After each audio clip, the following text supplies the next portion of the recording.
essentially, Jade has had the TBS title for a long time now. She's 15-0. Essentially, what's next for her after she loses the TBS title, whatever that's going to be? And we've kind of talked about that more on the lines of who would beat her, but not necessarily what you do next.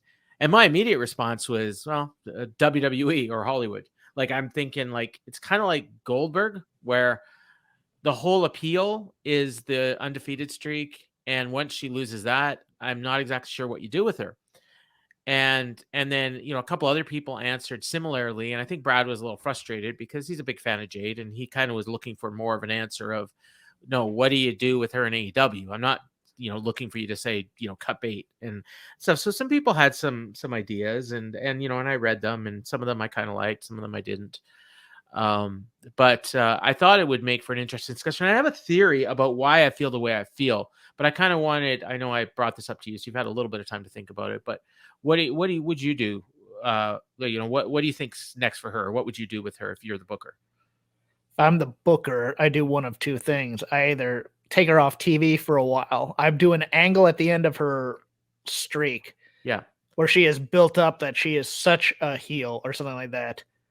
To the point where I can bring her back and repackage. Either way, the end game for me would be monster babyface. Yeah, and that's I think, for her to run through some heels. And that's like what stables of heels. And that's what a lot of the people had said. I think there was some hook her up with insert her into this outsiders versus originals feud. Was a popular one. Just making her a monster babyface, and they've already kind of laid the groundwork for that. I mean, she comes off very sympathetic, with the daughter at ringside all the time and everything, and she's a star. Like, there's no doubt about that. There is some. My other option. What's that? And this is gonna sound weird because this is out of left field. I would try and sign Camille from NWA. I think you mentioned that before. And I'd make them a tag team. Oh. And I would just have them kill people. And then maybe, if and I'm sure at some point they are going to bring in women's tag team titles, that that would be a good. Or do another tournament for those medals that they gave. The Brandy Bowl, as I called it back then. Yeah. So my and here's why I thought the way that I thought, and why I feel that it's very difficult to book her. Our friend Larry Sternstein made a comment about how it would be interesting story if the Britt and Jamie and the originals, they had to go to the person they hate the most, Jade, in order to get help with these outsiders. And that sounds good on paper, except for the fact that they hate the most.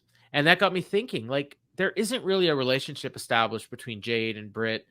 It's not like anybody hates her.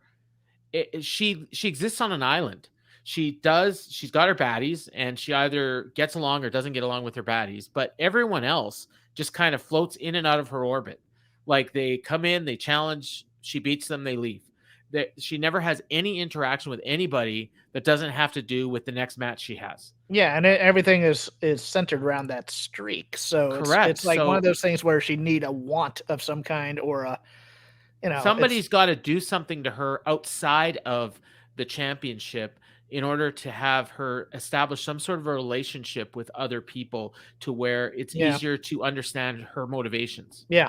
She needs a motivation other than the streak. That's right. Yeah. And or being a star, which to me, those two things seem to be what Jade's character is about. She can be a star outside of AEW, like that. So why does she need this belt? And why isn't she the least bit interested in the world title? Why is, they're not, and I mean, and they don't even pretend that the TBS title isn't a secondary title. The important title is the world title. They've never made any bones about that. On the pay-per-views, that's the one that gets most of the focus. Jade's TBS title is usually, they had a really long feud with Nyla and Jade for the last time she had a feud, but again, it was comedy. It was total comedy for the whole thing. Whereas the women's title is treated seriously, and then now it's been all about the baddies. So you'd also need a corresponding monster on the other side, I think. Yeah, and that could be Chris Statlander. She's big enough. Nyla Rose could be a baby face or a heel. Like, she could play either role. She's a heel right now, I mean, that was the thing with that feud with Jade. She almost came off a little like she was the more likable of the two, I found, in that feud. But maybe that's just because I'm so entertained by her. I'm sure there's people that, well, I know there's people that were upset with her and, just this is stupid. Why didn't they just have to give the belt back? Yeah. So, yeah, I just thought that was interesting. And there are a lot of people that really want her to succeed. The disagreement I've seen is, and we've talked about her too. I don't think she's getting any better in the ring. Other people have said that they're seeing improvements. I mean, you see flashes of it, but I still think her best match was the first match she had. And, and she's had some decent singles matches, but I can usually chalk those up to the opponents. Well, And she has a bit of a Charlotte problem in that yeah, she's never really had to show ass to any opponent for the most and when part. she does, it's hard to believe it. It's hard to believe it. Yeah, Yeah. exactly. And And that's part of it's because she's so much bigger than everybody else and too. that would be an issue with a baby face because you'd have to find a heel so powerful. Yeah. Yeah, unless it's a situation where, like she's getting screwed over constantly. Yeah. And then you're rooting for her. And I mean, you can do that. You can tell those stories. And they are getting better about having multiple women's storylines going on at the same time. That is something that I think they're working on and they're doing. So yeah, we'll see what's in the future of her. I mean, to me, it doesn't feel even close to be like there's no one on the roster right now active that I could conceivably see beating her for the TBS title. So No, I think the first thing to do is build up a challenger, and then or it's just some surprise new signing or a return, like a Statlander or something like that. I agree. Yeah. All right. Or you can rehab Willow as we both kind of want to.